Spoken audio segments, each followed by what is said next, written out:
Hello and a very warm welcome to Soros Sir's classes. Today's tutorial will be on macroeconomics. We will be dealing with life cycle hypothesis. If you have any query with regard to any of our tutorials, you can contact us on this number, and if you wish to know more about us, you can check in our website. So before starting, let us first define what is life cycle hypothesis. So I'll just provide you the basic idea. So life cycle hypothesis represents an attempt to deal with the way in which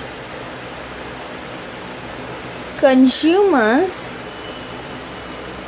dispose of their income over time.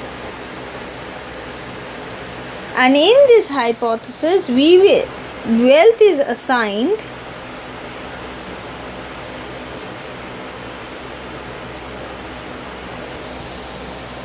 a crucial role in consumption decision. And this model will also show that even if you don't earn anything, you will still consume a positive unit amount of, you will still consume something, and that consumption will come from the wealth which you inherit from your parents, etc. Okay, and that's why it's play a very important role.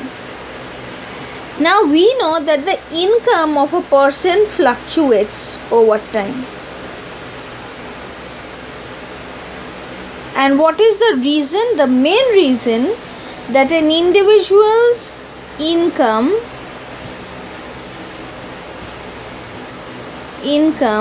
varies is retirement. Because even if he is earning 50,000, the moment he retires, his income drops to zero. So there is a huge variation. So if at all people do not want their current living standards, which is measured by consumption standard, to fall after retirement, they must save a portion of their income while they are working, employed, and should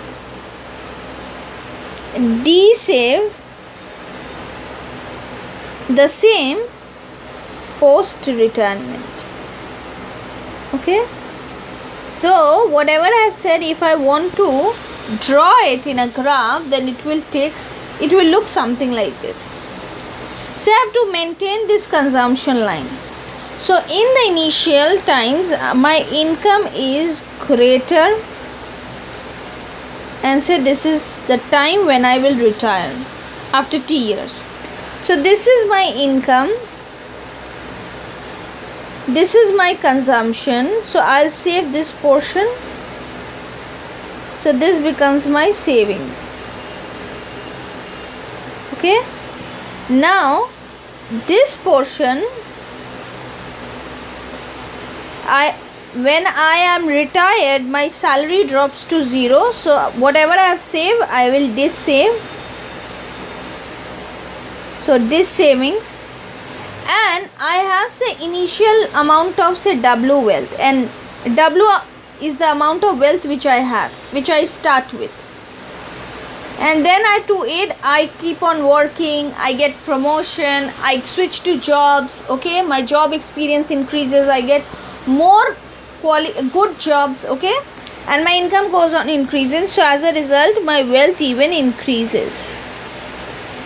Okay, and at this point it reaches wealth maximum when the person has reached the highest position, he will work there, and after certain years he will be retired. And then after 2 years my wealth goes on falling, because I will draw from my wealth in order to maintain this consumption line or standard of living. So if the representative consumer is expected to live for T years,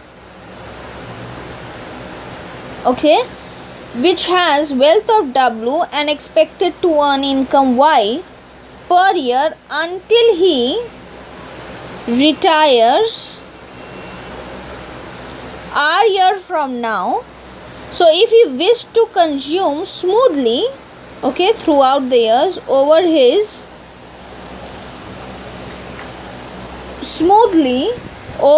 lifetime, then his annual consumption will be given by this. This is the wealth, this is the income he is earning per year divided by the number of times years he is living, or this can be rewritten as W plus R by T and this Y. And the aggregate, this is for a single person, and the aggregate consumption function will be given by this, where alpha is identical to 1 by T and beta is identical to R by T. So if I want to represent it using a two-dimensional figure, it will take the form. So consumption function is given by this. So the intercept part is, this is income. So the intercept part is this. So I'll have a consumption function like this. So this is nothing but a lambda, no, not lambda, alpha W. This is my consumption function, alpha W plus beta income, and it has a slope of beta, okay.